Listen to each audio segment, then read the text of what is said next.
What's going on, everybody? Welcome to another edition of the Talking to the Law Benfica podcast. My name is Alfredo. I'm here with Steve Santos. What's going on, Steve Santos? Yeah, another night, another podcast. I don't think I've said that for a while. And Probably just last week. last week, and Cristiano Oliveira. What's going on, everyone? Hola, Steve. Always looking What's going on, lovely, Chris? fly-ass haircut. What's going on? I got fly-ass hair, unlike you. That's what's up. Anyway, on tonight's agenda, podcast number 155, we will obviously look back at the Academica game. We'll also talk some rumors about JJ's exit, possibly to Turkey, possibly to England, possibly to nowhere. And we'll wrap it up by talking about the Belenenses game that comes up this weekend for Benfica away in Belém. So without further ado, let me just let's get right into the Academica game. Benfica played Academica this past week, and as you may know, I'll give you the starting lineup: Júlio César, Luizão, Jardel, Maxi, and Almeida were across the back. Samaris and Pizza in the midfield. Salvio and Gaetan were on the wings. Jonas supported Lima. And Steve, as you said, when Eliseu got suspended, we knew that, we had a good idea that there was going to be Almeida because of the loyal servant that he has been to the club. There was there was an article in today's Abola calling him the fireman of choice. The fireman being the guy who goes out and puts out fires, and he basically asks you everything that he basically does everything you ask him to do, and that's Andre Almeida for you. But if you look at his performance, I think he has a strong argument to play left back week in, week out.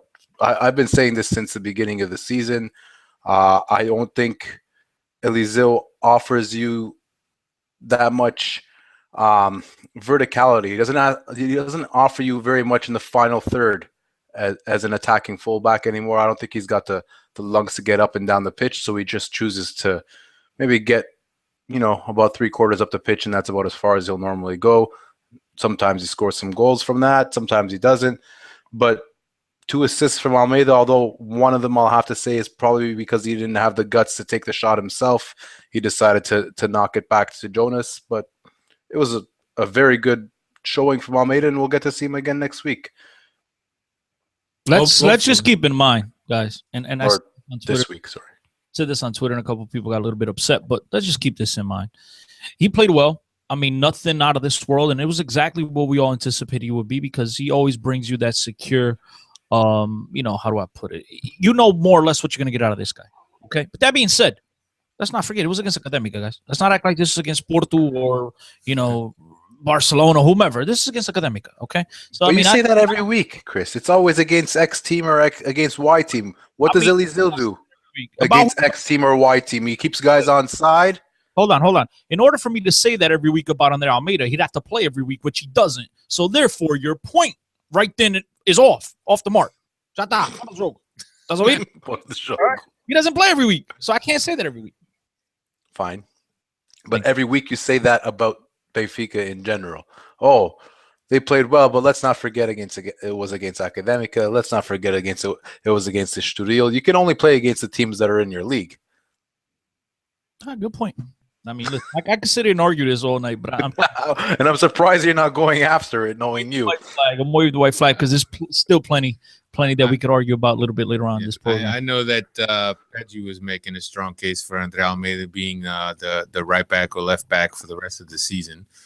And, we all know, but as we know, the Eliseu is more of a type of player that JJ likes. I mean, we keep talking about Eliseu here, but to me, the one thing that I don't think we should forget about is that all this talk about Andre Almeida playing left back, but to me, it seems like he is the perfect replacement for a guy that seems like, the renewal situation has been going on back and forth for months now. He hasn't renewed with Benfica. Yeah, and we hear tons of rumors that he might be on his way out. And there's different teams in different leagues throughout Europe that are interested in this guy. That's Maxi Rodriguez. Maxi Rodriguez, right? That's his last name. That Maxi Rodriguez sounded funny. Maxi Pereira. Yeah, it was close. That's why I stick to Maxi. Super Maxi. Super Maxi. This guy hasn't re-signed yet. And who's to say that Benfica is not counting on Andre Almeida to really take his spot next season rather than maybe replace Liceo? Because we've seen Benfica supposedly has reached some type of an agreement with Marçal. So maybe Benfica found their left back and their right back at the same time. Yeah. Well, here's one thing, and just a quick side note that I wanted to talk about. We put up a poll on our website, benficapodcast.com, about the right back situation. You can go in there and vote, and I'll give you your choices real quick. I'll talk about this later on also. But with the right back poll, the number one choice is, actually your first choice is renew with Maxi. Number two, invest on keeping, what's the kid? Cancelo. I think I wrote that wrong. I don't know. I got to check that poll. Sign injury-prone Salvio to a permanent contract. Silvio. Yeah, Salvio's I was going to say, you switching this guy's position here. You know what? After all this, I don't feel too bad. I don't feel that bad for calling Maxi Rodriguez after all. You know what I mean? Let's go on that site real quick, see if I did all of this. And as a fourth choice, bring Bruno Gaspar into the team, which he has been playing pretty much every week for Vitória de Guimarães. But I'll talk about that in a little bit. I think right now, Andre Almeida, obviously, goal number one is to re-sign Maxi. But if Maxi does walk, you know what? It sucks because this guy's been a loyal servant to the squad. We see what he brings in day out, day in with this team. He's one of the biggest leaders on the team. I know Luizão wears the armband, but Maxi's right there side by side with this guy as one of the leaders on the squad. But if he doesn't come back, you do have adequate replacements in a guy like Andre Almeida. And, Cancelo's doing his thing over there in La Liga. So, if we bring them back and you rotate between the both of them, I think Benfica are very well off with those two guys at right back. Steve, what do you think? For starters, I think there's some sort of gentleman's agreement between Maxi and the president, Luis Felipe Vieira. I think there's an offer. Just my guessing. There's an offer on the table. It's yours, Maxi, whenever you want to sign it. But if you can get better out there, who are we to stop you? It's hard to say. To me, I think Maxi and Luizão are club legends at this point. We don't generally keep players of their caliber for as long as they have stayed. I would like us to do whatever we can to renew him, but if his wage demands or if he thinks he may be able to get better out there, I can kind of understand that as well.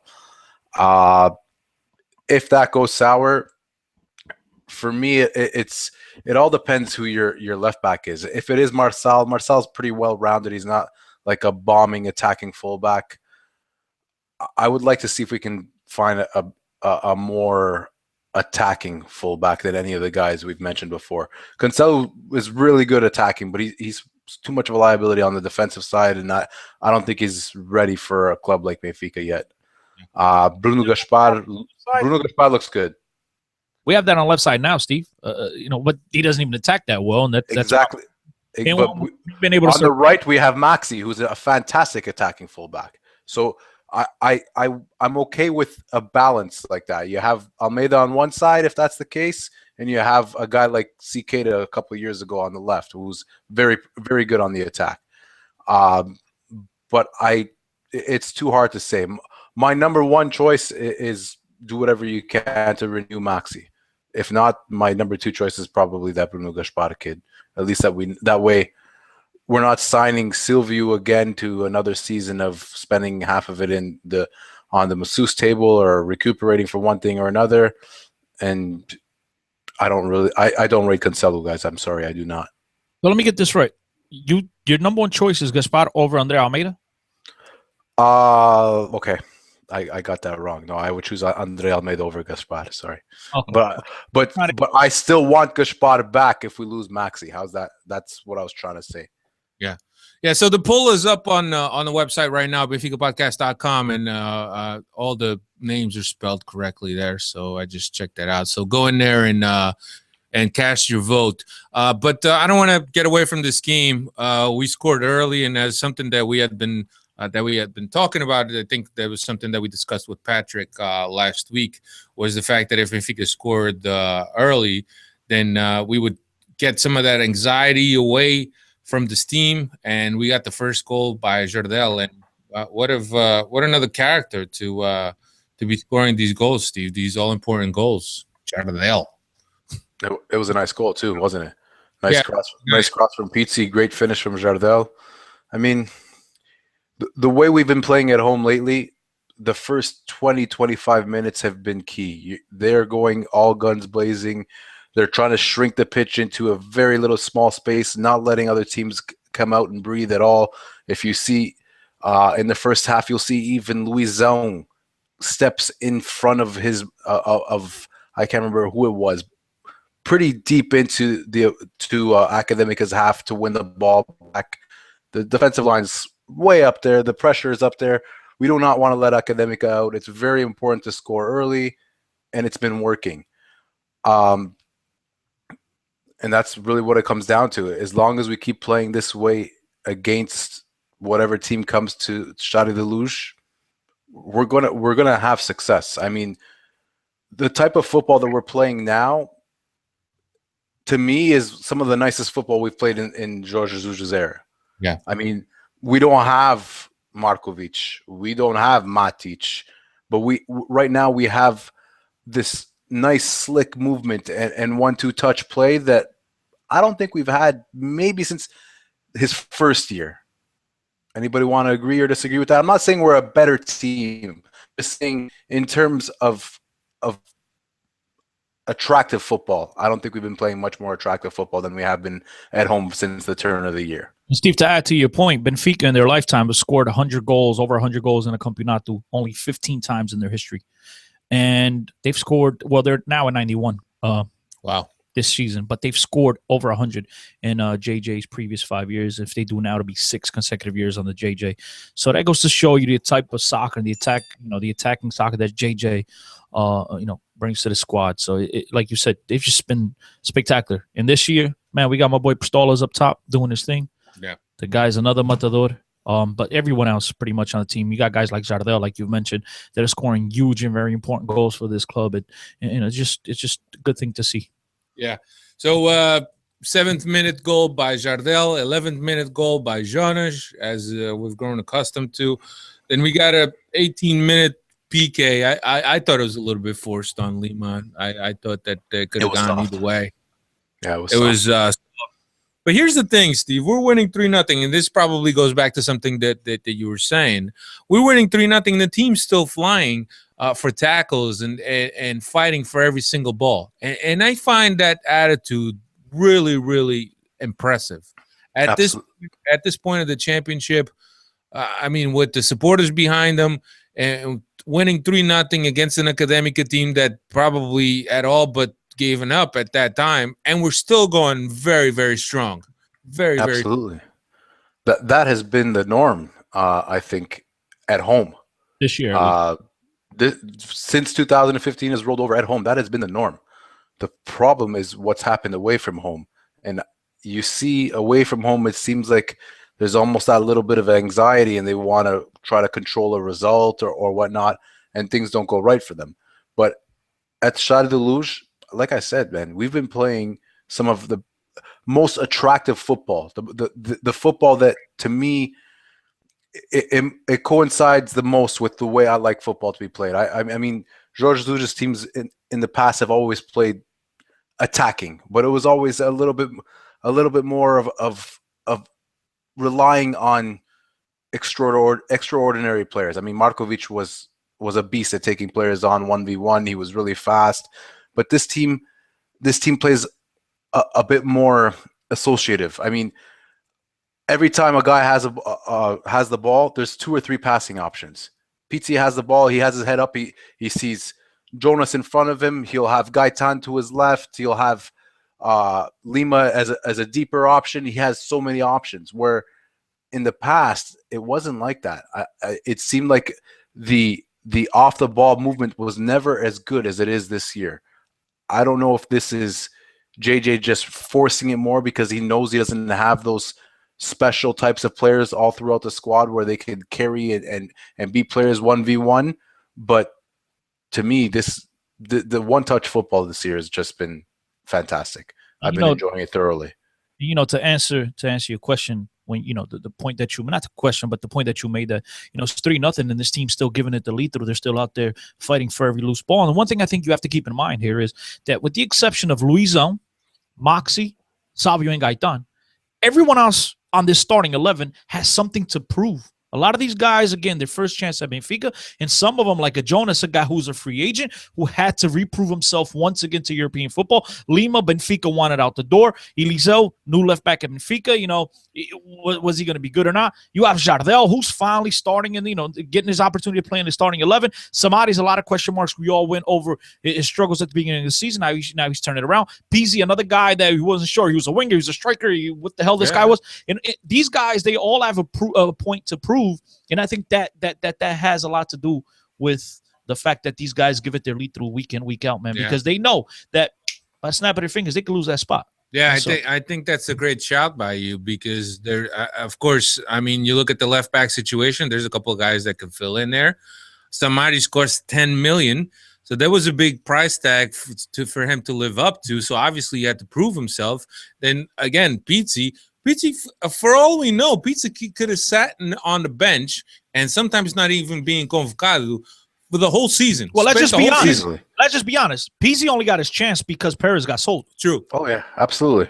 I'm saying if he didn't get sold, right now we'd be talking about Pizzi may would have been low now with Bebe somewhere in Granada or something like that. Right.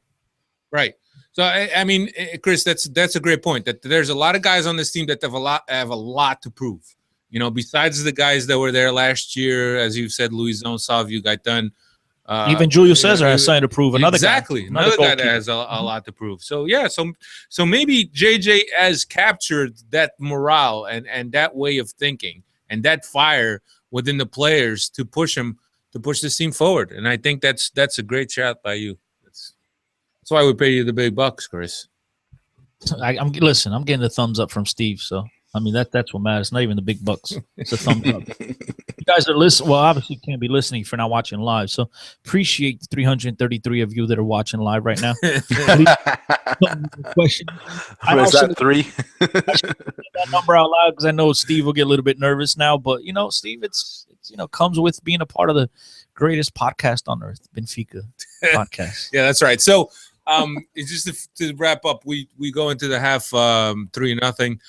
Come out of the locker room. We make a couple changes. We bring in actually Jonas got his second goal of the game to make it 4-0. Then we bought Fejsa for Samaris. And before we get, I'm sorry. Go ahead. Could I interject here? Why in the hell is Lima still taking PKs? What is it, just to get his morale up? I mean, what is it? There's a hierarchy.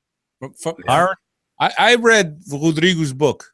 When he was talking, the one we bought in Portugal. Yeah, the one. Well, I'm actually still reading it, but you got through the chapter. I got through that chapter, and I don't know if you recall last season where there was a thing with Cardozo and Lima and a PK, and Cardozo had just come off injury. I don't know if you guys recall that. JJ was screaming on the bench, "El Lima, El Lima." Yeah, I remember that. Well, yeah, and what Rodrigo said that there's a hierarchy of who takes penalty. There's a number 1, there's a number 2, and so as long as those guys are on the field, that's the order that it goes in. And I think that right now Lima is number 1, so that's why maybe he took the penalty kick. I'm thinking. Listen, my question wasn't to. I kind of understood. I would guess that there's some type of hierarchy, some type of list, some type of order that JJ decides to go to. But my question is directed at why in hell is he still number 1? That's maybe the way I should have questioned it. Why not? Because the guy's missed very important PKs this year so far. And you have a guy that doesn't seem to miss, a guy that's very comfortable, a guy that doesn't get nervous in front of goal. And Jonas, why not give this guy? Because every goal right now is very crucial for the title.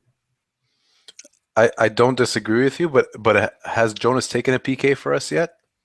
I think he has. I think he has. Part of me, I can't remember one. Yeah, I think he has. I think he's like a Tassa, if I'm not mistaken. He was. Of course he was. Hey, Mr. Tassa, as Mr. Alfie likes to call him. I didn't even want to say that because I didn't. Yeah, I think I have seen him. I think I've seen him take PKs. But anyway, so Fejsa comes in for Samaris as expected. Fejsa hasn't played in a bit. He played a couple games for the B team. In a bit.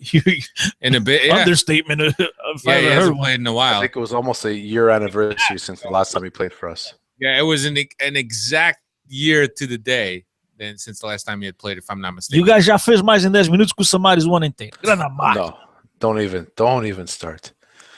Who said that? Neil? No, I did. I said it on Twitter. Oh, And Steve's okay. like, "Ah, blah, blah, blah." See, Steve, I told Don't you we even don't start. have any more to argue about later on. So I told you. Yeah, no. We were and then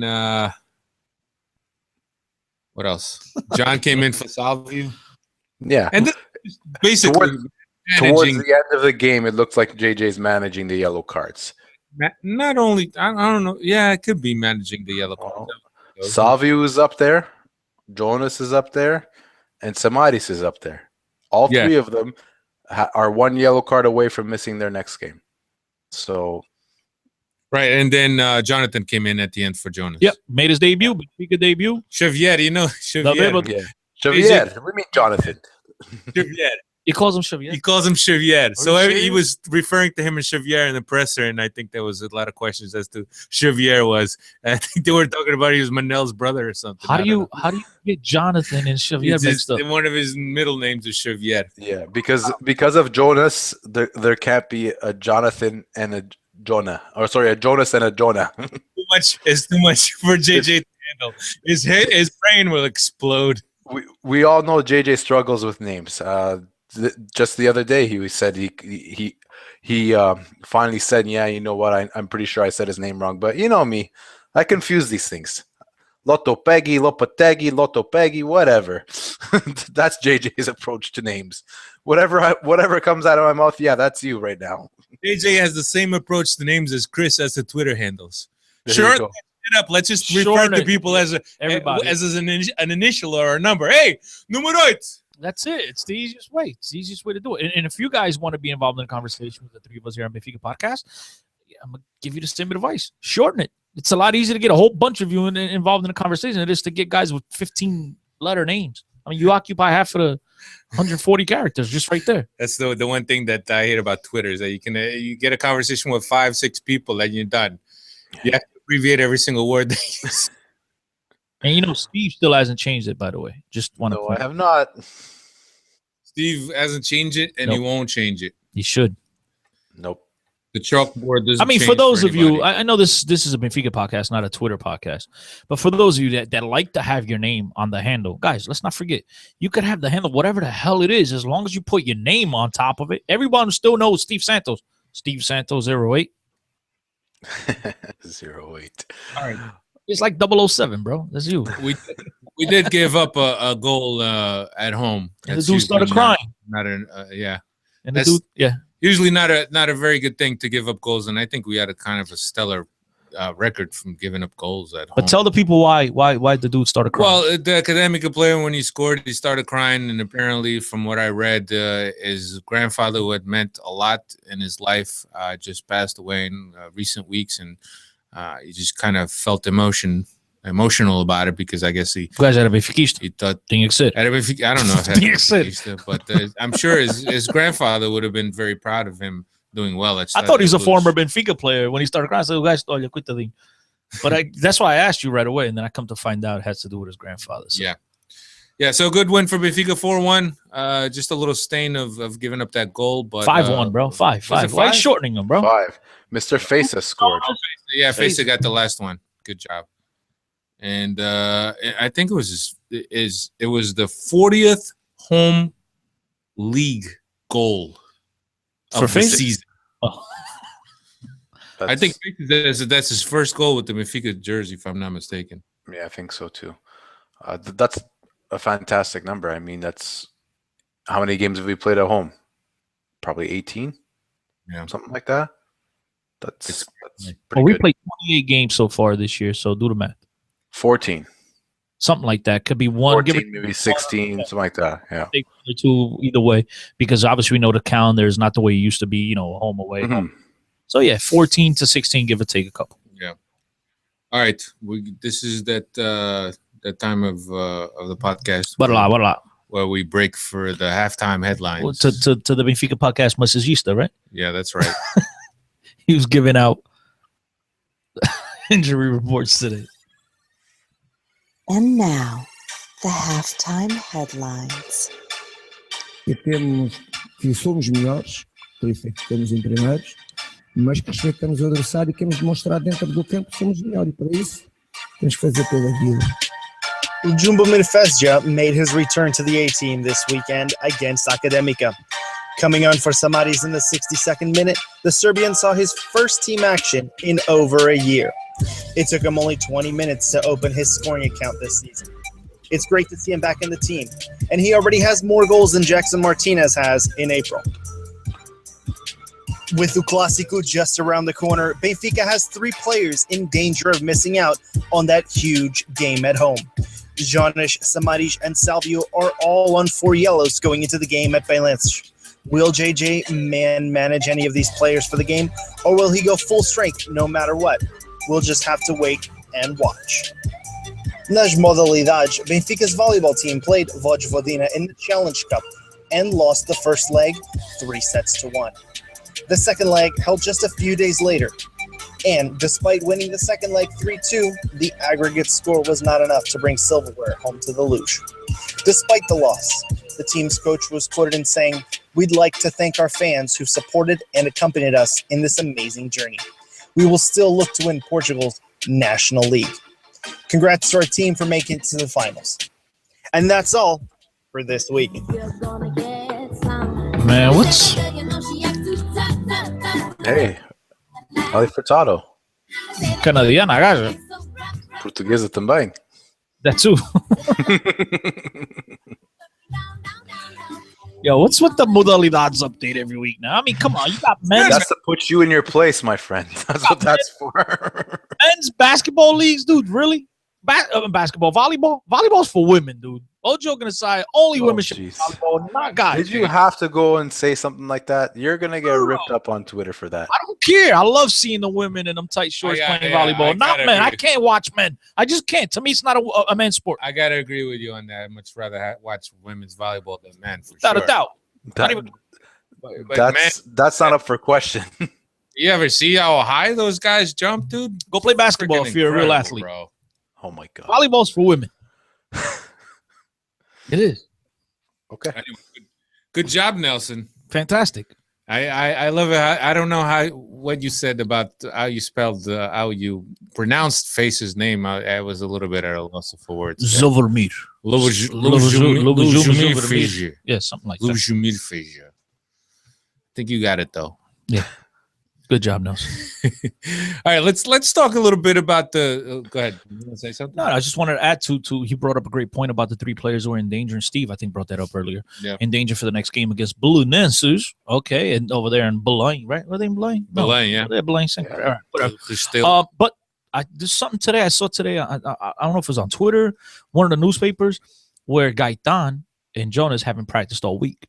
yeah. So that could be. I mean, I know we were talking about holding some of these guys out due to the yellow cards because obviously you don't want to pick up another yellow card and having to serve that suspension for the mandatory 5 or I think it's 5 now, right? I'm not assuming they're on to 10 yellow cards, correct, Steve? I think that once first it's 5, Yeah, and the second time around I think it's 3. Yeah, but that's what I'm saying. Okay, so it's 5-3. So I'm assuming it's their 5th yellow card accumulation. So if they receive another one, they'll have to miss the next match. So that being said, now they might miss some match due to injury, which really, has you worried a little bit. I think it's just a little bit of managing of guys that could Precautionary? be a little bit more tired. I mean, they haven't worked all week, but really, what do they have? Did they have Sunday off or Monday off?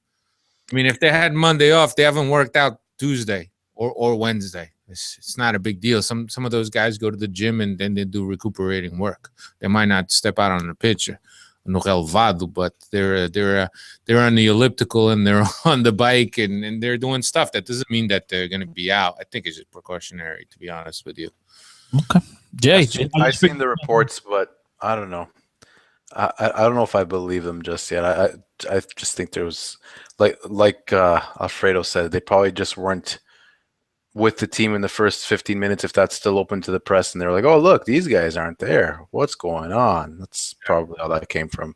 I don't think So mind games from JJ. Yeah, I don't think they feature in any clinical bulletin from what I can gather. Not that I've seen. I haven't seen anything of the sort. If there is anything in question with Jonas at this point, though, I would sit him. I mean, as important as he is, I know every game's a final, but if he's feeling something, the muscle too tight or whatever, I would not play him. I mean, Steve, especially now with the yellow card situation too. Even if he's healthy, I contemplate sitting him. I'd probably give what do you call Xavier? I'd probably give Xavier his first start. Come on, man. Dude, listen, I can't run the risk of having him miss the Porto game. I'm sorry. The most important is the game next is game. the game. I know all that crap. But guys, listen. He's been saying that all year. Yeah, that's fine. But they could go on and beat Belenenses 7-0. And then, you know what? Those guys are missing for the Porto game. No one's going to give a crap about the previous game of Belenenses, okay? If Benfica do not come out with at least a draw against Football Club do Porto, no one's going to care about what happened in the Belenenses game. Fair point. Absolutely fair point. No, even though you guys are right, and I understand it because I made the same argument when you guys questioned whether Benfica should field the full squad for the Taça da Cerveja game, and then the Clásico coming right up after that. And I said, listen, it's against Porto, you always field your best team, but that's still my point against Porto. This is not Porto; it's against Belenenses. And if Benfica can't find, a way to beat Belenenses, okay, and get through, come away with the 3 points with some of the reserve players here, then Benfica is in a lot more trouble than we anticipate. Because if these guys are going to miss the game against Football Club do Porto the following week for the Clásico, I mean, guys, we're going to be in trouble. Yeah. Let's talk a little bit about Belenenses. Belenenses is currently in 6th. They're obviously fighting for a place in Europe. 11 wins, 9 ties, and 8 losses total record at home. 5 wins, 6 ties, 2 losses. Last 10 games that Benfica has played at the Jardel, 6 wins for Benfica, 2 ties, and 2 losses to Belenenses. The game takes place Saturday at 6 p.m. local. I believe that's 1 p.m. Eastern Standard Time here for us in the East Coast of the U.S. and Toronto area Canadians. Toronto area Canadians. I like that. Yeah, Belenenses, Toronto area Canadians. Because there's Canadians, there's Portuguese, there's Italians. Hey. And there's other guys.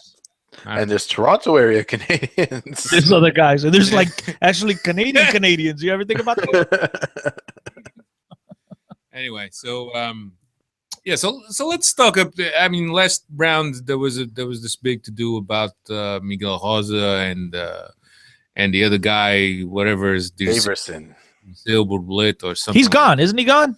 Daverson is gone, but now he's on loan to Cologne. Now there's a whole whack of players that are supposedly. I'll give it to you real quick. So Miguel Rosa is definitely out. He got injured. Play against the Roca. Go ahead, Steve. That's what I wanted to say. I wanted to make sure you noticed the part that he was actually injured. It wasn't just because he has ties to us. No. He was he didn't play last game against the Roca. He came off the game before Roca's game. No, he came out in the 42nd minute of Roca's game. Oh, okay. So the game chalkboard. Correct. They had a game afterwards that he didn't play in. I forget what game that was. I'm sorry, I don't follow Belenenses that close. Anyway, so he's going to be he's not going to be playing. Then we have Rui Font, Rui Font, right? Yeah. So he's definitely not going to be playing. Then there was 2 other guys. Why do you say he's definitely not going to be playing? He's not going to be playing. Is there some type of agreement? That's okay. I'm sure there is. Steve, because last time we were contemplating because it wasn't official. Is there an agreement? Is there not an agreement? So that's why I just want to put it out there. I want to ask. It can't be official because it's against the rules, really. It's against. Okay, so we anticipate that he won't play. He won't not play. That there's an agreement that we know. We know of. Rui Font won't play. I'll be astonished if he ends up playing. Yeah. There's 4 other guys that are supposedly linked to us, or we have first option to buy, or some BS like that. 2 guys I know of, Dalciu and Pelé. I don't know who the other 2 guys are. I saw a list of 2 more players. That long-haired kid, Fabio Sturgeon, who's really fast, and Felipe Ferreira, who's actually their starting left back, if I remember. So if all of these guys don't play, they're going to be playing like a 5-second stringers. Which looks disgusting. Which further strengthens my point. Yeah, but Carlos Martins will be playing. Don't worry about Carlos Martins will be playing. But maybe he'll be with the Rasaka from the night before. Don't worry about that guy. But the fact that you guys have mentioned half of their squad's going to be missing further strengthens my point that if Jonas, even at 100%, I wouldn't play him. I mean, you're going to tell me they're going to play with their B squad players or a lot of their backups, the guys that aren't usual starters. That should lead you to believe Benfica could make these changes with the 3 key players that are in danger of missing the Clásico. I mean, am I right or wrong, guys? You're right. I don't disagree with you, but I'm sure JJ is going to play his favorite 11 first. Maybe there is one maybe out there because he kind of dropped a hint. I don't remember the exact words he used in his presser, but there might be a chance of Fejsa starting instead of Samaris. Maybe. It's very, very slight. I read it. I can't remember exactly how he worded it out, but I was like, oh, really? Maybe. But Jonas, if he's fit, I'm sure JJ will start him. I mean, he's never done anything differently before. He's never really saved guys for yellows before. So I think what he'll do is he'll start with his best squad, and as the game progresses, if the result's in the bag, you'll see them come off, the guys who are in risk. The titulo's on the line now. Titulo's on the line now. You can't, I mean, think about this. Think about these guys, 2 of the 3, forget all 3, just 2 of the 3 pick up a yellow. And now they missed a very critical match against Porto, and they lose that game. I don't care if it has anything to do with the fact that those 2 players are missing or not. He's going to get murdered. He's going to get he's going to get killed. And you know what? A lot of the Benfiquistas that spit all this love out for him, they'll be very critical of him. And I think he understands that. I think, listen, he has a job to do. He has a job to do. He has to come out, do these press conferences, and he has to give the media something. And a lot of times, yes, I believe some of the stuff he says, but a lot of times he just, he's doing his job as a head coach, was just to spit out information. Sometimes you believe it, sometimes you don't. Sometimes he's speaking the truth, sometimes he's not. And I think that this is one of the cases. He's not going to come out and say, you know what, I'm going to sit my guys. He's always going to tell you that I'm going to play my best 11. I'm going to do. I mean, that's coach's talk. I don't expect anything different from him. Yeah, I don't know, man. I think you bring up a great point where with the weakened Belenenses team, yeah, maybe you do sit Jonas out. If you're confident enough in Jonathan Rodriguez, if they're late. If I don't know, I think at this point, I think Jardel, on the back burner. I think you surpassed Jardel at this point. But I mean, if you're confident enough in Jonathan's abilities, throw him in there. If you're confident enough that Fejsa's back, and look, from what I saw of Fejsa, and I know there was only 30 minutes, I liked what I saw. I mean, he might not be the guy that Samaris is, and as far as covering ground, but I liked what I saw. His vertical passing, I was impressed by his vertical passing, and he's a guy that's very familiar with JJ's system. So I mean, throw him in there. I think Almeida will play on the right. For Maxi, sure. Will be serving a yellow card suspension. And, but... Here's the question for Chris. Bye, Fala. You want to rest players that are going to play, that will be at risk of yellow versus Porto. So that's Jonas, that's Salvio, and that's Samaris. Yes. Is your lineup, I'm guessing it's Olajan for Salvio, the Bibu for... Jonas and Fejsa for Fejsa. You have a healthy Ruben Amorim. I mean, and listen, worst comes to worst, you'd rather not play any of those 3 guys, but you keep them on the bench. And if things get real tight, and it's 25 minutes into the game and it's still still you falling behind, or it's still tied, then you have to do what you got to do. And then I think the fans will understand. You know what? Jonas came into the game. You couldn't afford to lose the game, and he picked up a yellow. But I don't think. I just don't think that he'd have any type of excuse to start these guys and have any one of them miss. And you'd be like, I could have told you. And then if he goes out and beats his team 5-0, how do you explain that to the people? I see the logic. I think personally as a coach, I'd probably do the exact same thing, but I don't know if JJ will. I really don't. Man, we keep talking about this JJ like he's on some Wild West. He is not that type of guy when it comes to these very close games, guys. Let's not forget. We keep talking about the great job that he's done, and he's been spectacular. And I wouldn't want any other guy coaching this Benfica team because he knows exactly what to do with this team. He has these guys hitting on all cylinders. He knows how the system works. He knows the whole club from inside out. Even the modalidades, my man probably got a hand on. But that being said, every time we've seen these close-ass games, okay, we went to the Dragão. with no intentions of playing soccer. We went into the ground only wanting to pressure and come on a counterattack, which perfect. It worked out to perfection. We went to Stadios José Alvalade. I mean, come on, guys. That was our worst game of the year by far. It's not like JJ just say, you know what, I don't care. I'm coming out with all guns blazing. And even though Benfica are playing at home against Porto, I don't expect to see that neither. So I think he's a little bit more, I think he's smarter than what we all anticipate. I don't think he's some type of kamikaze coach. Says, I don't care.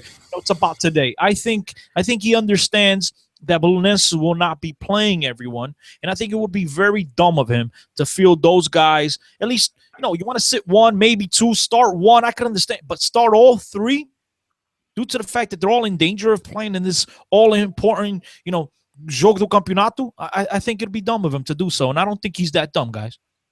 I think that JJ sometimes defines logic, and I think that's where the tricky part. But when has he done it against big teams? That's my question. Lots of times, man. Roderick Miranda playing defensive midfield for the first time in his Benfica career. Pooh, against Porto. That's one of them. I'm sure I'll be able to pull out another one if I were to think harder about it. What? David Luiz playing left back a few years back. There you go. I mean, listen. I'm not saying that's hard, Andre Almeida versus Sporting trying to go for a tie. If there's any time that JJ likes to invent things, it's against the big teams. But if you notice, you mentioned 3 times, and all 3 times he brought on extra defenders. Yeah. Okay, he brought on extra defenders. It's not like it's all out kamikaze out here. Just to be devil's advocate on you, if he was thinking about this, he would have played it so that the guys missed the games against Academica at home, but again, instead of the game away to Belenenses. I mean, you could have had Jonas and Salvi force yellows. Following that logic, yes. I don't mean to beat a dead horse, guys, but dude, those are totally different circumstances. He put him out there. You know what? He gets a yellow and he misses Belenenses. So be it. You can't afford to roll these guys out there against Belenenses, and you cannot afford these guys to pick up a yellow card and miss Football Club do Porto. It's totally different whether you throw them out against Academica. You know what? They pick up a yellow, so what? They miss Belenenses. Chris, the game has changed now. Friendly wager on air right now. Butter, shave your head. Butter. No. Come on, what? If 2 out of the 3 guys who are at risk of getting the yellows start versus Belenenses, I win. You owe me. I owe you nothing. I'm never gonna see you, bro. Get out. No, you'll see me soon, man. I thought you guys were coming up here. You'll pay a dinner or something. And if it's the other way around, two of these 3 guys sit, I pay dinner. All right. So 2 of the 3 either way. I'm liking this because no matter what you're gonna eat for free. Exactly. No matter what happens, you're gonna eat for free. Exactly, Alfredo.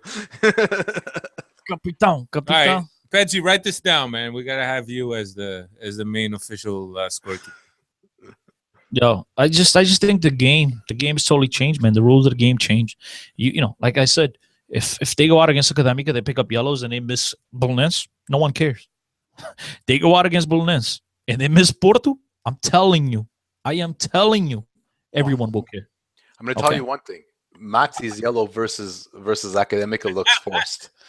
No, there was a play beforehand. He tried hard for the yellow, and he couldn't get to the guy. The guy passed the ball, and he just missed the foul. But he was trying. And Eliseo's the day before, the game before, looked like he left a foot in there, and I was like, okay, here's my yellow card. So I don't know. I think the defenders were told, you guys go out there and get your yellow cards and get them out of the way. So, yeah. All right. So, Steve, 2 out of the 3. Two out of the 3. Either way. Salvio and Samadi sitting this week. Jonas, man, I don't know, man. Jonas is the only guy. Jonas is the guy that I'd love to sit, man. Absolutely. But Benfica's a totally different team without him on the field. Yeah, Same thing with him and Gaitan. You also got to look at the positions that these guys likelihood. Yeah. I mean, what's the likelihood that Jonas is going to get a yellow card, you know? Who cares? I mean, listen, anything, man. The guy's fighting for a ball. Anything. Gaitan can go the whole game without getting a yellow card unless there's a simulation in the box. But why? Both him and Jonas. Why run the risk? I don't know, dude. I think that he learned a huge lesson against Estoril 2 years ago when we gave up the championship to Estoril. No, that lesson was a pito by Arturo. that was the lesson he learned to change to swap goalies. I think that, and even now, he's mentioned that he goes and plays each game, and he manages the team from that game. Yeah, that's what he said. That's the way he's been saying things in the pressers lately. It's all about that game. So, man, if he goes out and does that, I'm straight gonna say he's got ballers. oh, well, that you know what, man? That's something that I will never ever say JJ does not have. JJ's Never, man. Ballers, man. JJ's got big ballers. I've seen him cop out in way too many games, big games. Yeah.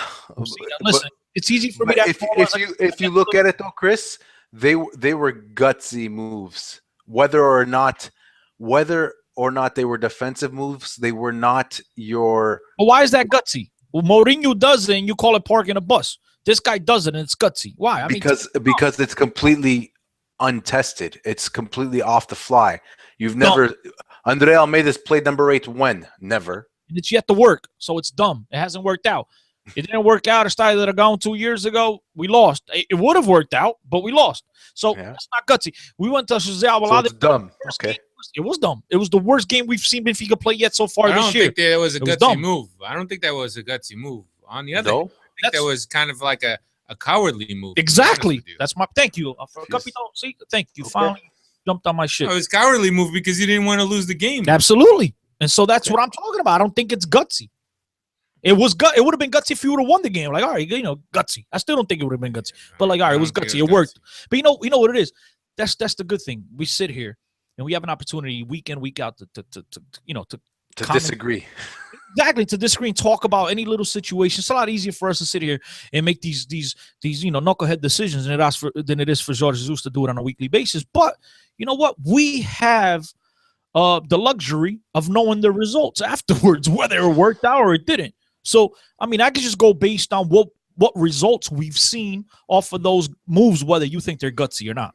And I think that's the one thing that we could dispute here is whether they're gutsy or not. But the results we cannot dispute. I go with the strongest lineup against Belenenses. I don't give a shit. Okay. I think Belenenses missing 5 of their regulars. I go with Bibelu. I go with Olajan. I go with Fejsa. Or if you don't want to give me Fejsa because obviously the guy's been out for such a long time, Ruben Amorim with Fejsa in the wings waiting to come back in. I mean, guys, come on. If we can't beat. Hey, Belenenses has been good this year. They've been playing well. I didn't say that. Steve, pay attention. Pay attention. I said with 5 or 6 of their regulars out. We're not talking about their full squad here. I'm going off of what you said and what Alfred that they're most likely. I said it's a rumor. Okay, and if they're missing, come on, dude. No, I don't think they've said. There's no indication that Dalcio and Pelé will be out from what I read today. Pelé scores. Guys, my máquina. Pelé, the guy scored 1,000 goals. I think Rui Fonte's going to be out. I think that Miguel Rosa is going to be out. Yeah. But I heard that there's no indication that Pelé and Dalcio were going to be out. I've read different stories. I've read that one that you just said, but I've also read one earlier in the week that they were linked to the club and will not play. So I hope that's wrong. I hope Pelé and Dalcio play. Although Dalcio, I think, comes off the bench as like a super sub more often than not. That Fabio Surgeon kid's very fast. He's gonna cause Elisa some headaches. Man, that's what I'm worried about. There's another player. That's a player we know very well, and there's talent there. There's no doubt. There's talent there. Whether or not there's always focus and desire, against Benfica, it'll be there. I'm sure of it. But when he was playing with us, there was always that little bit of a question. So we'll see. And there's that thing over his head that a lot of people think that he was the reason why we lost that championship because he got against Estoril. That's right. And we missed the chance to play Estoril with 11 guys and come back and win that game. There's a huge thing, and there's a lot of speculation that people say that was the game that JJ burned them. Opa, listen, that was a game Benfica could not drop, just like this weekend's game. Benfica could absolutely not drop that game, and Jefferson scored a pito, if you guys recall. Yep. Tried to cross it. He caught Arturo napping near post. And that was a free kick from like midfield, man. That was nasty, dude. Like right on the edge of the line. I mean, that's I don't know if it was midfield, but it was terrible. I mean, but whatever. That being said, I for a fact we know Martins will bring it. But the good thing is, I hope that he goes out with a couple of his former Benfica teammates the night before, and he has a couple Nelson? of Guarden. Not Nelson. What's his name? Carlos Martins. Oh, he goes out with Nelson. exactly. Yeah. They go out and chill out and drink a couple of garrafas de ginja, whatever, and he won't be up for the game. But if he's on the field, the guy will give it his all. He'll be up for the game. All right. Just to finish up some recent stories about JJ moving. Initially, I think there was reports in a couple of papers that reported that Fenerbahce had made an offer to JJ. Fenerbahce has already officially denied it. Then today I read some things that Man City was looking at JJ because Pellegrini's on his way out. Then there's the whole Klopp angle that Klopp told Borussia that he's not coming back next year. So I don't know. JJ, Steve, what do you think? Can you see JJ in Manchester City? Is that a team for him? No, I don't see it. Honestly, I think Klopp might have a better chance of going to City than JJ does, personally. I read an article that says, without any quotes, what drives me crazy, that JJ says the most important thing to him is renewing with Benfica. That's what he wants the most. Unless it's a top team, he wants to stay at Benfica. But nowhere in that whole article did it ever put two quotations and say that JJ ever said that. It was all speculation. So who knows? I still find it hard to believe that Klopp will take the Manchester City job. That's really? me. Because he's been very outspoken about these clubs. They go out and spend boatloads of money, and now he'll be taking charge of a club that does just that. And let's not forget, he said on multiple occasions, guys, that if you were to leave Borussia, it would only be for Arsenal. So, I mean, it leads you to speculate a little bit there. Is Arsene Wenger finally out the door? Finally, even though he's got him playing well this year and they're in second place right now. I mean, Klopp did say today he is not taking a break in his career, so there's plenty to talk about there.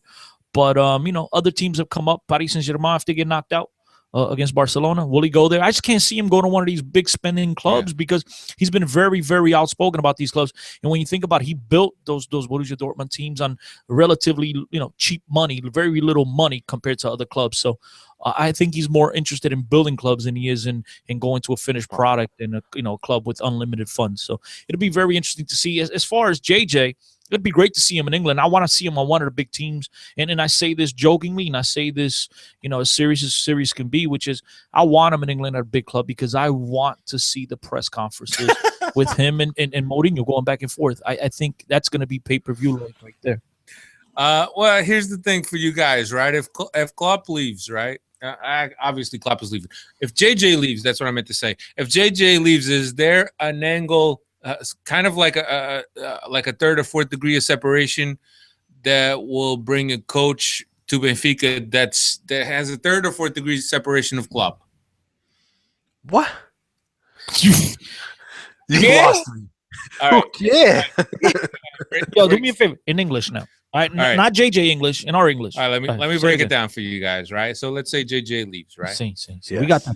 Klopp is leaving Borussia Dortmund. All right, we're on board. Klopp ends up somewhere, and then we get their coach, and that coach ends up somewhere else, and we get another coach that was related to the move. Oh my God, that's a lot of ifs. That's pretty scary. 3 or 4 moves of separation. And we get the fourth guy. Would we ever get Klopp at Benfica?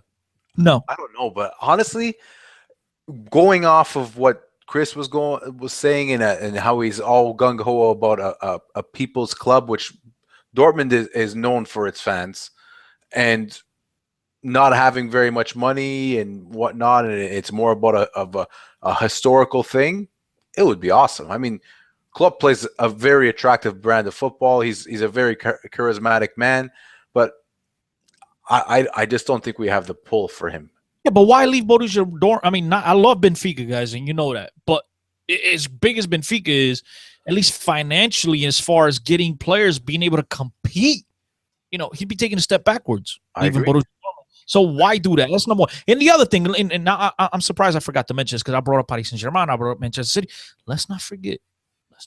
And I know we don't talk about this much here on the Benfica podcast because just saying those words out of my mouth feel dirty. I brush my teeth right after I do this. Don't say it. But Football Club Nah. Corrupto. I said Corrupto. Okay. They're up 3-1 in their Champions League matchup Ah. with Bayern Munich. If they are some way in hell able to hold off and advance here, does Borussia Dortmund does Bayern Munich? Excuse me. Does Bayern Munich get rid of Pep? No. Okay. No. And now you bring in a German guy.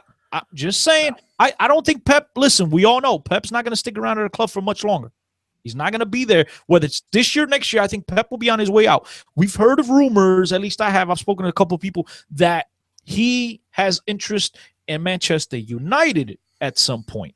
Now, it's not United, but it's City. It's still in Manchester. So, I mean, two very different clubs, though, Brian. I understand, but this is a club that's going to make that has the ability to make Pep Guardiola the highest paid manager in the world. Okay, and one thing we all know, whether they admit it or not, He already is. Isn't he?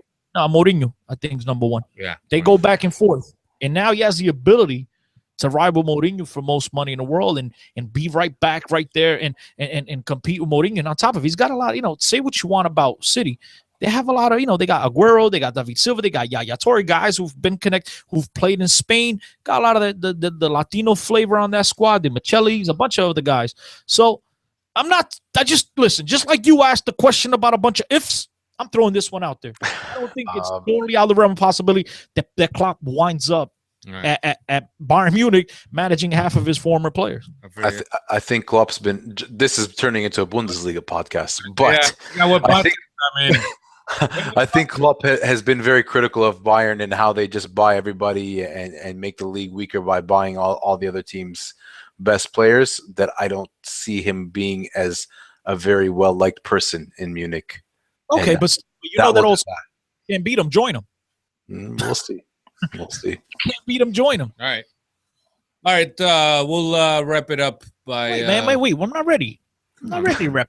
I want to talk about. I don't think JJ is going to go to Fenerbahce. I'm talking about JJ. He's not going to Fenerbahce. I don't think JJ is going to Fenerbahce. Not going to Russia. I think after this report has come out and everything's been. Not going to Greece. Yeah, it's not going to happen. Rob Paris Saint-Germain. Not going to go to Italy. That's a good shout. Not going to go to Paris Saint-Germain. No, why not? Oui, not monsieur. Going. Imagine him speaking French. That'd be lights out. That's the league of shit. Why would I go to the French league, dude? Because it gives them an option to compete in Europe. Yes. Oh, you can't compete in Europe with no. Benfica? No. No, come on. Stop. Steve, don't even hesitate. No.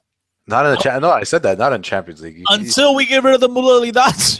Get the hell out of here with your modalidades. Okay, and now it's time to say goodnight, everyone. Or else you're never going to shut them up. Listen, I got a couple questions here. We have had a couple people watching us. And Meg, no, you're not the only one watching us. Meg, no. There's another person in you.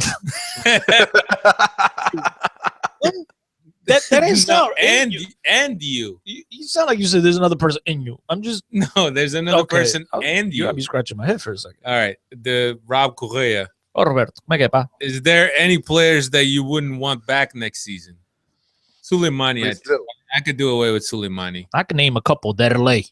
I could do away. I could do it. I'm sorry, fellas. I could do without Lima. Arrivederci. Popsicle, I want back just for the purpose of entertainment. I want Popsicle back. Okay? Just so we could call it Popsicle. Just to irritate Steve. Elisa would be gone. I do not want Bebe back. I do not want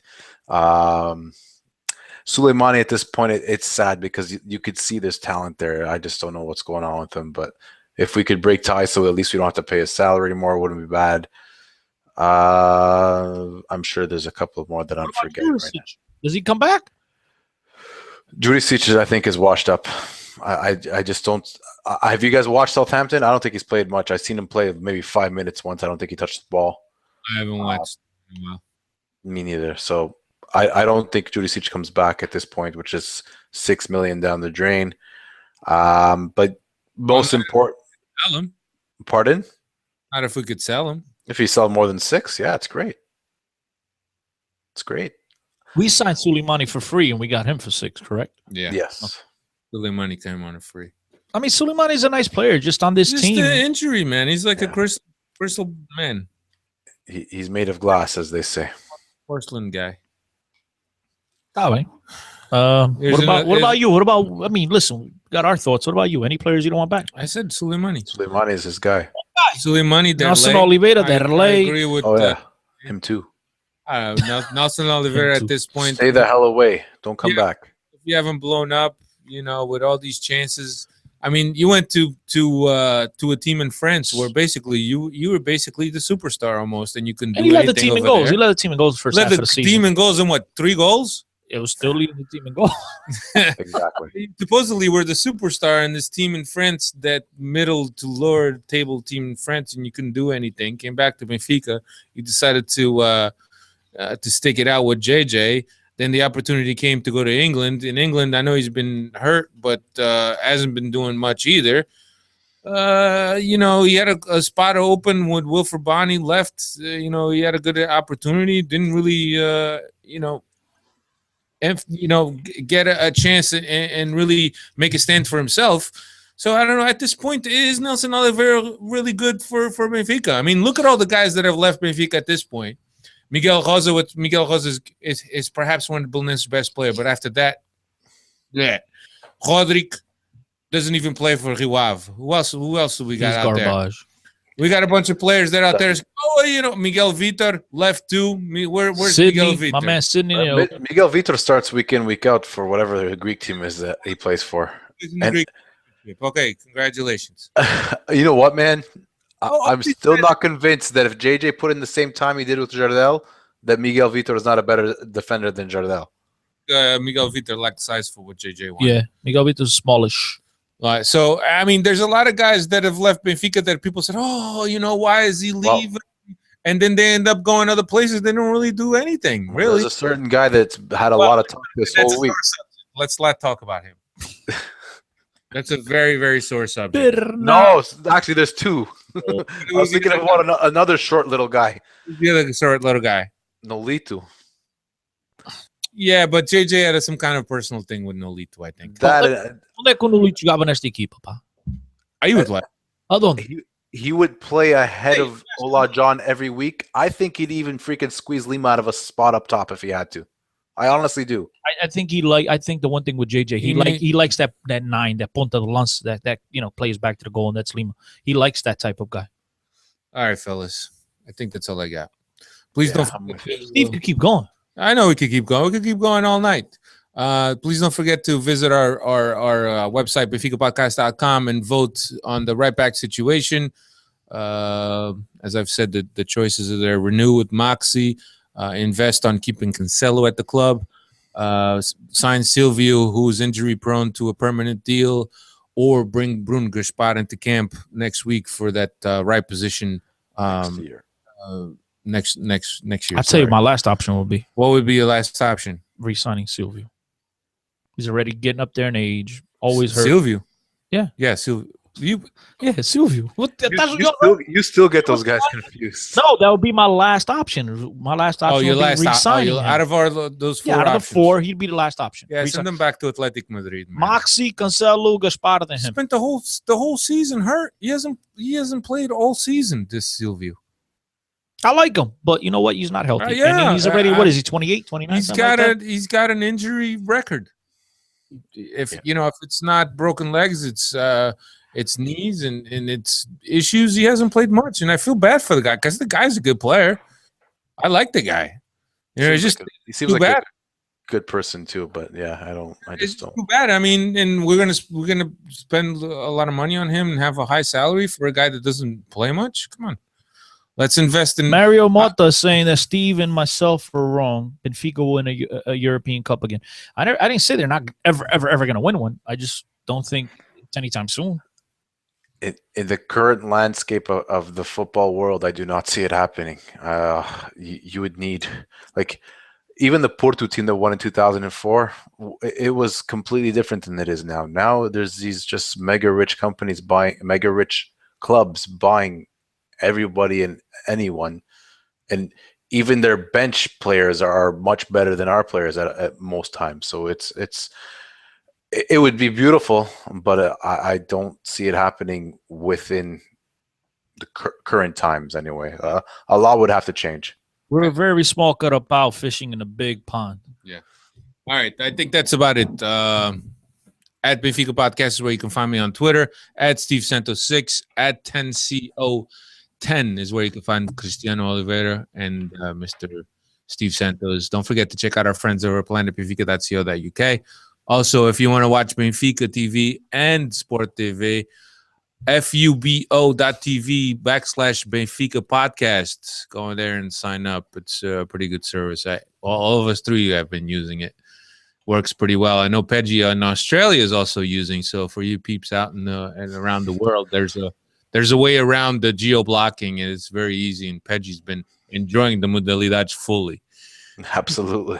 So fubo.tv/Benfica podcast to sign up and support the podcast. All right. I think that's all I got. planetbenfica.co.uk, benficapodcast.com, at 10CO10, at Steve Santos 6, at Benfica Podcast, benficapodcast.com. Don't forget to go to the site and vote. Thanks, everybody. Next week we'll break down the Belenenses game. Obviously, we'll look ahead to the Porto game. There's also some talks that we might do a pregame show like we did against Sporting for the Portos, but it's not the real yet. So we'll let everybody know. Thanks a lot. Stay sexy, everyone, and shorten your Twitter handle. Don't forget. Do